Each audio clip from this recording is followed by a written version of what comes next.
Hello दोस्तों, जय श्री राम। मेरा नाम है खुशबू। मेरे चैनल @कथाएं 5 में आप सबका स्वागत है। आशा करती हूँ आप सब अच्छे होंगे, स्वस्थ होंगे। जैसा कि हम सब जानते हैं कि हरियाली तीज का त्योहार आने वाला है। हरियाली तीज का त्योहार अपने भारत देश में बड़े ही धूमधाम से मनाया जाता है। हरियाली तीज के दिन सुहागिन महिलाएं व्रत रखती हैं और कुंवारी लड़कियां भी व्रत रख सकती हैं।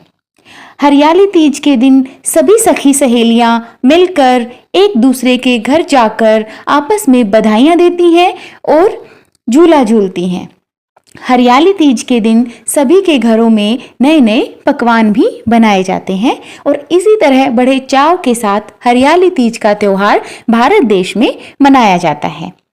आज मैं आप सबको हरियाली तीज के त्योहार के बारे में कुछ बातें बताऊंगी। हरियाली तीज पर किस देवता की पूजा की जाती है, यह त्योहार क्यों मनाया जाता है और हरियाली तीज की व्रत कथा क्या है। चलिए शुरू करते हैं। शुरू करने से पहले अगर आप मेरे चैनल पर नए हैं तो सबसे पहले चैनल को सब्सक्राइब कर लें। हरियाली तीज व्रत कथा में बताया गया है कि इस व्रत को किस प्रकार देवी पार्वती ने किया था और इस व्रत को करने से क्या लाभ होता है। देवी पार्वती को हरियाली तीज व्रत से भगवान शिव किस प्रकार पति रूप में प्राप्त हुए। आइए जानते हैं हरियाली तीज व्रत की संपूर्ण कथा विस्तार पूर्वक। हरियाली तीज सावन के महीने में आने वाला त्योहार है जो देवी पार्वती को समर्पित है। भविष्य पुराण के अनुसार तीज यानी तृतीया तिथि का व्रत और पूजन देवी पार्वती को प्रसन्न करने के लिए किया जाता है। पुराणों के अनुसार चंद्रमा की 27 पत्नी हैं। इनमें चंद्रमा रोहिणी को सबसे अधिक प्रेम करते हैं।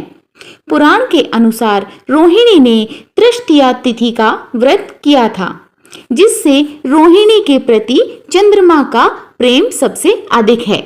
सावन के माह में जो कुंवारी कन्याएं और सुहागन स्त्री तृतीया तिथि को हरियाली तीज की कथा सुनती हैं और देवी पार्वती की भगवान शिव के साथ पूजा करती हैं, उन्हें मन अनुकूल जीवन साथी की प्राप्ति होती है और सुहाग की उम्र भी इनकी लंबी होती है। इस संदर्भ में पुराण में कथा है कि देवी पार्वती और भगवान शिव ने हरियाली तीज को किस प्रकार कन्याओं के लिए विवाह और वैवाहिक जीवन में प्रेम और आनंद पाने का व्रत बनाया है। देवी पार्वती अपने पूर्व जन्म में दक्ष प्रजापति की पुत्री सती थी। उस समय दक्ष प्रजापति के विरोध और इच्छा विरुद्ध जाकर देवी सती ने महादेव से विवाह किया था। दक्ष प्रजापति भगवान विष्णु से देवी सती का विवाह करवाना चाहते थे, लेकिन देवी सती भगवान शिव को अपना पति मान चुकी थी। अंत में पुत्री की खातिर दक्ष प्रजापति को भगवान शिव के साथ सती का विवाह करवाना पड़ा, लेकिन दक्ष प्रजापति फिर भी शिवद्रोही बने रहे।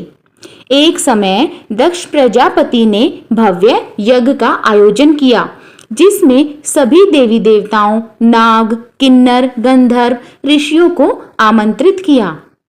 त्रिलोक में दक्ष प्रजापति के यज्ञ की चर्चा होने लगी।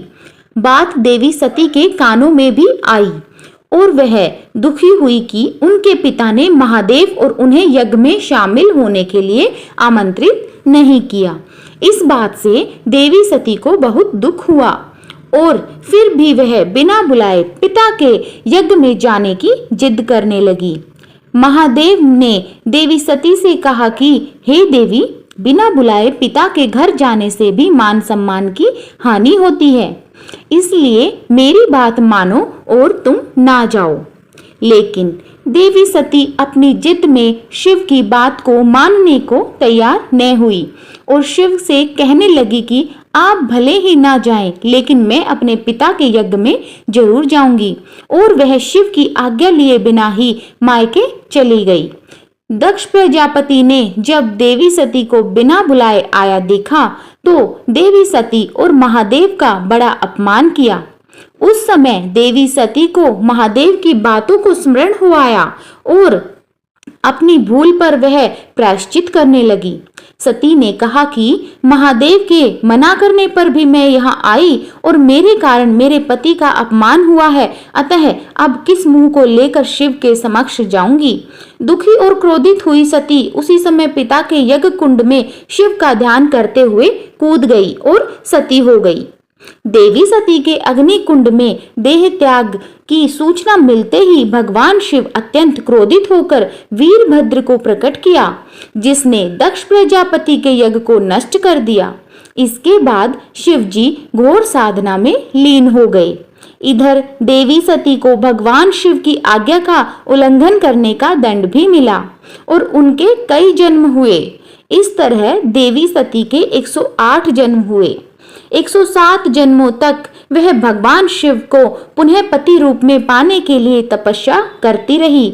108वें जन्म में देवी सती का हिमालय की पुत्री पार्वती के रूप में जन्म हुआ। इस जन्म में देवी पार्वती ने भगवान शिव को पति रूप में पाने के लिए सावन में मृत्तिका से शिवलिंग का निर्माण करके भक्ति भाव से शिव जी की पूजन किया और तपस्या में लीन हो गई। देवी पार्वती की तपस्या से अंत में प्रसन्न होकर हरियाली तीज पर भगवान शिव प्रकट हुए और देवी पार्वती को वरदान दिया कि तुम मेरी अर्धांगिनी बनोगी। इस तरह देवी हरियाली तीज के दिन देवी पार्वती को भगवान शिव से मन अनुकूल वर प्राप्ति का वरदान मिला।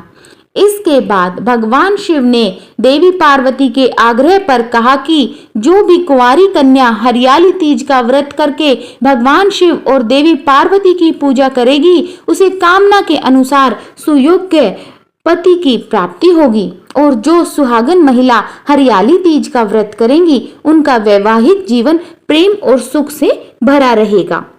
अगर कथा अच्छी लगी तो चैनल को सब्सक्राइब करें, वीडियो को एक लाइक जरूर करें, कमेंट करें और वीडियो को अपने सगे संबंधियों के साथ शेयर करें ताकि वह भी तीज की व्रत कथा सुन सकें। धन्यवाद।